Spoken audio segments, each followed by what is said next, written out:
Oke, sekarang kita belajar tentang konsep torsi. Nah, torsi itu simbolnya tau, gini. Nah, dia didefinisikan sebagai gaya rotasional yang menyebabkan suatu benda berputar. Nah, sebenarnya kita udah sering banget nih pakai konsep torsi. Contohnya adalah pada gambar ini. Ini adalah jungka-jungkit atau pengungkit. Dulu pernah pas SD kita pernah belajar tentang kayak gini nih. Nah, contohnya misalkan di sini kita punya beban. Masanya berapa misalnya? Nah, misalkan di sini itu masanya 4 kg. Dan jarak antara titik ini dengan titik ini misalkan itu adalah 1 meter. Nah, dan jarak antara titik ini dengan titik ini itu misalkan adalah 4 meter. Nah, pertanyaannya, berapa massa benda ini supaya sistem ini setimbang? Ayo cepat jawabnya berapa?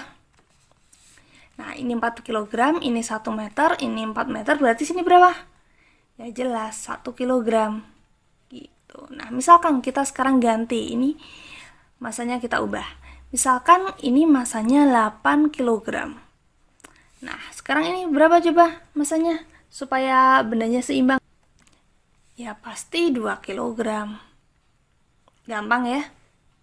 Nah, gampang ya. Jadi konsepnya gini. Dulu waktu SD kita hanya melihat perbandingan antara massa di sini dengan panjang di sini itu harus sama, yaitu perbandingan terbalik. Nah, dulu kita hanya melihat kayak gitu ya. Sebenarnya itu adalah dasar banget untuk kita mengerti konsep torsi. Nah, jadi apa itu torsi? Nah, torsi itu adalah perkalian antara gaya dengan jarak R-nya, atau kita tulis saja R cross F gitu.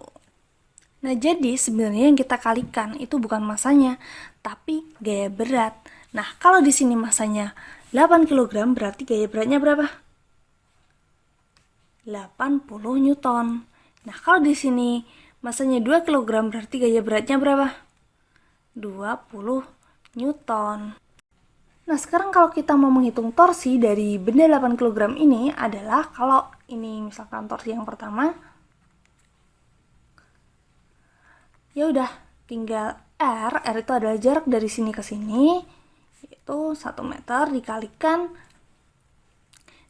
dengan 80.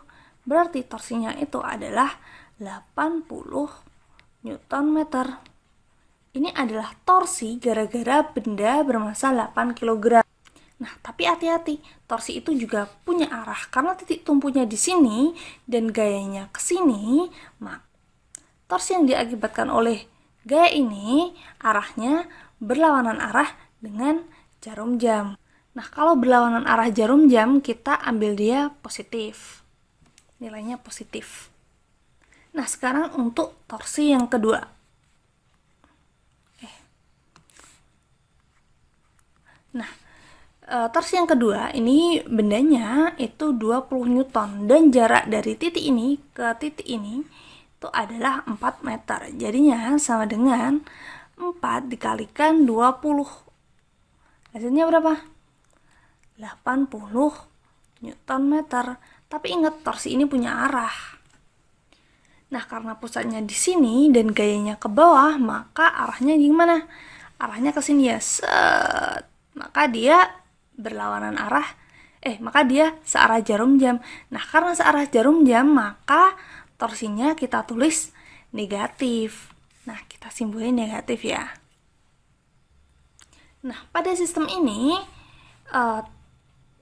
sigma torsinya yaitu torsi 1 ditambah torsi 2 yaitu 80 dikurangi 80. Berarti torsinya berapa? 0. Makanya dia seimbang gitu. Dia seimbang karena sigma F-nya sama dengan 0 ya. Karena dia nanti ada gaya normal ke atas. Yang besarnya sama dengan 80 ditambah 20, ini penjumlahan gaya ke bawah, sama dengan 100 Newton. Sehingga mengakibatkan sigma F-nya sama dengan 0. Kedua, hubungan antara mereka berdua mengakibatkan sigma torsinya sama dengan 0. Ini yang mengakibatkan dia seimbang. Nah, ini yang dinamakan konsep